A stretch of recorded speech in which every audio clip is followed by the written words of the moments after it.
The book of 2 Chronicles chapter 32. After these things, and the establishment thereof, Sennacherib king of Assyria came, and entered into Judah, and encamped against the fenced cities, and thought to win them for himself. And when Hezekiah saw that Sennacherib was come, and that he was purposed to fight against Jerusalem, he took counsel with his princes and his mighty men to stop the waters of the fountains which were without the city, and they did help him. So there was gathered much people together, who stopped all the fountains, and the brook that ran through the midst of the land, saying, Why should the kings of Assyria come, and find much water? Also he strengthened himself, and built up all the wall that was broken, and raised it up to the towers, and another wall without, and repaired Milo in the city of David, and made darts and shields in abundance. And he set captains of war over the people, and gathered them together to him in the street of the gate of the city, and spake comfortably to them, saying, Be strong and courageous, be not afraid nor dismayed for the king of Assyria, nor for all the multitude that is with him, for there be more with us than with him is an arm of flesh, but with us is the Lord our God to help us, and to fight our battles. And the people rested themselves upon the words of Hezekiah king of Judah. After this did Sennacherib king of Assyria send his servants to Jerusalem, but he himself laid siege against Lachish, and all his power with him, unto Hezekiah king of Judah, and unto all Judah that were at Jerusalem, saying, Thus saith Sennacherib king of Assyria, Whereon do ye trust, that ye abide in the siege in Jerusalem? Doth not Hezekiah persuade you to give over yourselves to die by famine and by thirst, saying, The Lord our God shall deliver us out of the hand of the king of Assyria? Hath not the same Hezekiah taken away his high places and his altars, and commanded Judah and Jerusalem, saying, Ye shall worship before one altar, and burn incense upon it? Know ye not what I and my fathers have done unto all the people of other lands? Were the gods of the nations of those lands any ways able to deliver their lands out of mine hand?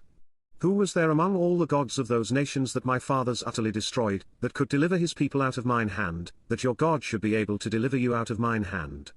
Now therefore let not Hezekiah deceive you, nor persuade you on this manner, neither yet believe him, for no God of any nation or kingdom was able to deliver his people out of mine hand, and out of the hand of my fathers. How much less shall your God deliver you out of mine hand? And his servants spake yet more against the Lord God, and against his servant Hezekiah. He wrote also letters to rail on the Lord God of Israel, and to speak against him, saying, As the gods of the nations of other lands have not delivered their people out of mine hand, so shall not the God of Hezekiah deliver his people out of mine hand. Then they cried with a loud voice in the Jews' speech unto the people of Jerusalem that were on the wall, to affright them, and to trouble them, that they might take the city. And they spake against the God of Jerusalem, as against the gods of the people of the earth, which were the work of the hands of man. And for this cause Hezekiah the king, and the prophet Isaiah the son of Amoz, prayed and cried to heaven. And the Lord sent an angel, which cut off all the mighty men of valor, and the leaders and captains in the camp of the king of Assyria. So he returned with shame of face to his own land. And when he was come into the house of his God, they that came forth of his own bowels slew him there with the sword. Thus the Lord saved Hezekiah, and the inhabitants of Jerusalem from the hand of Sennacherib the king of Assyria, and from the hand of all other, and guided them on every side. And many brought gifts unto the Lord to Jerusalem, and presents to Hezekiah king of Judah, so that he was magnified in the sight of all nations from thenceforth.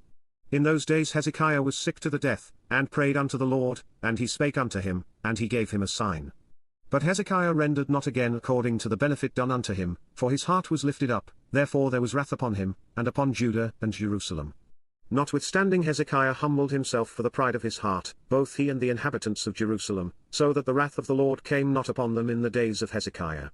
And Hezekiah had exceeding much riches and honor, and he made himself treasuries for silver, and for gold, and for precious stones, and for spices, and for shields, and for all manner of pleasant jewels, storehouses also for the increase of corn, and wine, and oil, and stalls for all manner of beasts, and coats for flocks.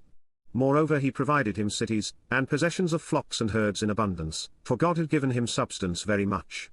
This same Hezekiah also stopped the upper watercourse of Gihon, and brought it straight down to the west side of the city of David. And Hezekiah prospered in all his works.